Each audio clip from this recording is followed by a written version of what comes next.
If you grew up in America in the 70s, you might remember something like this. Your dad comes home from work. The front door opens at almost the same time every evening. You hear the familiar weight of his shoes on the floor before you even see him. There's a quiet rhythm to it. The small metallic clink of his keys landing in the same spot near the door. The soft sound of his jacket being hung up. He looks tired, not dramatically exhausted, not defeated, just worn, like someone who has been carrying responsibility all day.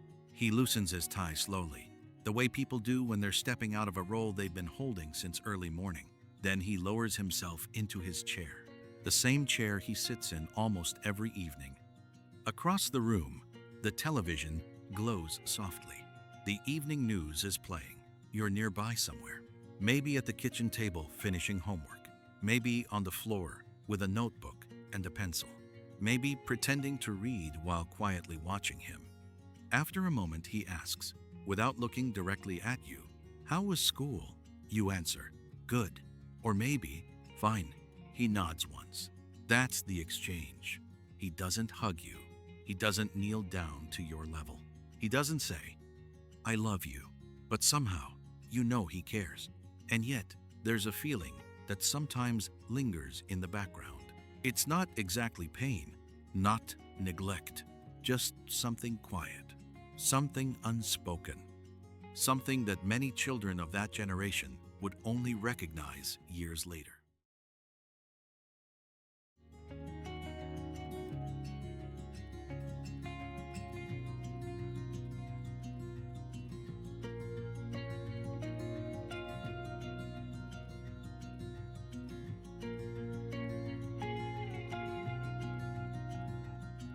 Many adults who grew up during that era describe the same experience. My dad never really said he loved me. They usually don't say it with anger. They say it calmly, almost neutrally, because in many ways, their fathers did everything they were supposed to do. He worked hard. He paid the bills. He showed up when it mattered. If the car broke down, he fixed it. If the roof leaked, he climbed up and repaired it. If something in the house stopped working, he stayed up late figuring it out. Love, in his world, looked like responsibility, but the words weren't there. And over time, children noticed that absence, not because they doubted their father's effort, but because children experience love differently. Children don't measure love through mortgage payments. They don't measure love through overtime shifts. They measure love through attention, through warmth, through hearing the words that make them feel seen. And when those words aren't spoken, a quiet question sometimes begins to form inside. It isn't loud. It isn't dramatic. It's just a small thought that drifts through the mind once in a while. Was I important enough? Even if you logically know the answer was yes. Maybe you remember moments like that. You bring home a good report card. You place it carefully on the table. You wait. He picks it up, looks at it, nods once. Good job. Then he folds the newspaper open again. Or maybe you remember winning a small award at school. You tell him about it at dinner. He listens, nods again. That's good. And that's it. No celebration, no long conversation, just quiet acknowledgement. And as a child, you might not fully understand why something feels slightly incomplete. You feel safe, but maybe you don't always feel fully seen. To understand this silence, we have to go further back. Before he was your father, he was someone's son. He grew up in the 1940s and 1950s, a very different emotional world. Many of those men were raised by fathers shaped by World War II, men who had experienced things they rarely talked about: war, loss, survival. When those soldiers came home, the cultural expectation was simple: be strong, move forward, build a life. There wasn't much space for emotional conversation. Talking about trauma wasn't common. Talking about vulnerability wasn't common. Many of those fathers believed that the best way to protect their families was to remain steady and controlled, emotionally contained. And so the boys who grew up watching them learned the same lesson. Strength means composure. Strength means endurance. Strength means you don't burden others with your feelings. By the time those boys became fathers themselves in the 1970s, that emotional framework was already deeply ingrained. Many of them had also lived through the uncertainty surrounding the Vietnam War. Some served, some lost friends. Some returned home carrying memories they didn't know how to process. Others watched the country divide around them. Trust in institutions was changing. Economic pressure was rising. The world felt uncertain in ways that were difficult to explain. But men of that generation rarely expressed those feelings openly. Instead, they focused on what they believed their role was: provide, protect, persevere. And somewhere along the way, emotional language was never fully developed, not because they didn't care, but because no one had modeled those conversations for them. That generation held a very specific belief about love. Love wasn't something you said. Love was something you did. If he worked the same job for 30 years, that was love. If he woke up before sunrise every morning and drove to work no matter how tired he felt, that was love. If he fixed your car himself in the freezing cold instead of paying someone else, that was love. If he shoveled snow from the driveway before anyone else woke up, that was love. If he stayed in the marriage, if he stayed in the house, if he stayed, period, that was love. To him, consistency was affection. Reliability was devotion. Sacrifice was tenderness. But children don't naturally interpret love that way. Children don't yet understand responsibility. They don't see the quiet sacrifices that happen behind the scenes. They understand love through emotion, through warmth, through being looked at and told clearly, "I'm proud of you. I care about you. I love you." And when those words are missing, something subtle happens. You may still feel protected, but you might not feel fully understood. Not because he didn't care, but because the language of love was being spoken in two very different dialects. In the 1970s, therapy wasn't common. Mental health wasn't a regular topic of conversation at the dinner table. Emotional intelligence wasn't a phrase people used. If a man carried stress from work, financial pressure, or private worries about the future, he usually handled it alone.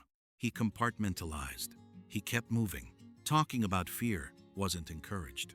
Talking about sadness wasn't encouraged. Many men believed that emotional restraint was a sign of maturity.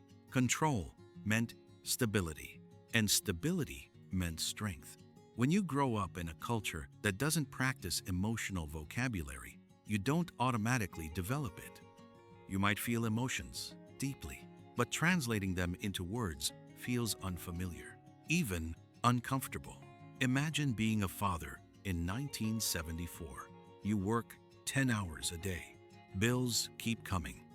The economy shifts unpredictably. Your job feels fragile. Your father never talked about emotions. Your friends don't talk about emotions either. No one ever taught you how. So when you sit in that chair at night, watching the news while your child does homework nearby, you might feel love, deep love, protective love. But the idea of saying it out loud simply doesn't occur to you, not because you don't care, but because it's outside the emotional language you grew up with. There was also another belief woven into the culture. The world is tough. Don't make your child soft. Many fathers believed that emotional distance would build resilience. Too much affection might create dependency. Too much reassurance might weaken character. So restraint became a parenting strategy, not out of cruelty, but out of concern. They believed they were preparing their children for a difficult world. If life was going to challenge you someday, better to learn toughness early. What they didn't always realize was this: hearing "I love you" doesn't weaken a child, it strengthens them. Security is not the opposite of resilience. Security is the foundation of resilience. But at the time, emotional science wasn't widely discussed. Attachment theory hadn't reached everyday parenting conversations. So fathers relied on what they had seen growing up: discipline, distance, responsibility, and somewhere in that model, tenderness was often left unspoken. If you grew up in that environment, you probably adapted. Children always do. Maybe you became independent earlier than expected. Maybe you stopped asking for emotional comfort. Maybe you learned to solve problems on your own. Maybe you told yourself, he shows it differently. And maybe he did. But there may still be moments, even now, when you notice something about yourself. Maybe expressing vulnerability feels uncomfortable. Maybe asking for reassurance feels strange. Maybe emotions feel easier to analyze than to share. Maybe when someone tells you they love you, part of you isn't sure how to respond. That doesn't mean you were unloved. It means you were shaped by a particular emotional climate. And climates influence how people grow. Some climates produce sturdy trees, trees that survive storms, trees that stand strong in difficult weather. But even the strongest trees still need sunlight. And emotional warmth is a kind of sunlight for human beings. Here is the complicated and gentle truth about many fathers from that era. They loved their children deeply, and their children sometimes still felt that something was missing. Both things can be true at the same time. Understanding his limitations doesn't erase your experience. It simply adds context. He loved you in the language he understood, through responsibility, through presence, through sacrifice, through showing up every single day. But you were a child who needed words, and needing those words doesn't make you ungrateful. It makes you human. You can appreciate what he gave you, and still recognize what you needed more of. Those truths are not opposites. They are simply two sides of the same emotional story. Something began to change in the late 1990s and early 2000s. Conversations about emotional intelligence became more common. Psychology became more accessible. Attachment theory entered parenting discussions. Fathers began spending more direct time with their children, not just providing for them, but playing with them, talking with them, listening to them. The definition of masculinity slowly expanded. Strength no longer meant silence. It began to include empathy, communication, presence, and many sons who grew up without hearing the words, "I love you," made a quiet decision. When they became fathers themselves, they would say it, not because their fathers were villains, not because they wanted to reject the past, but because every generation learned something new. They weren't trying to erase the previous generation. They were simply adding something to it, expanding the emotional vocabulary, softening the edges of what fatherhood looked like. Maybe your dad didn't say, "I love you," not because he didn't love you, but because no one ever modeled those words for him. Maybe silence was what he inherited, and maybe speaking is what you inherited, the opportunity to change. You are allowed to understand him and still acknowledge your longing. You are allowed to respect his sacrifices and still wish there had been more tenderness. Both truths can coexist. And maybe today, you get to be the one who says those words out loud. Maybe one day you find yourself standing in the doorway, watching your own child, and the words come naturally. "I love you," not because your father failed, but because every generation adds something the previous one didn't know how to give. That's how families grow. That's how emotional language evolves. Not by rejecting the past, but by building gently on top of it. Because sometimes 3 simple words do more than express love. They create reassurance. They create safety. They make connection visible. And sometimes they help heal things that were never meant to hurt in the first place. If this video made you see yourself or reminded you of someone you care about, know that you're not alone. This channel is here to explore the quieter psychological patterns that shape the way we think, relate to others, and navigate life. If this video spoke to you, consider subscribing so you won't miss the next conversations. And if anything resonated, feel free to share your thoughts or experiences in the comments. What you write might help someone else feel understood. Thanks for watching.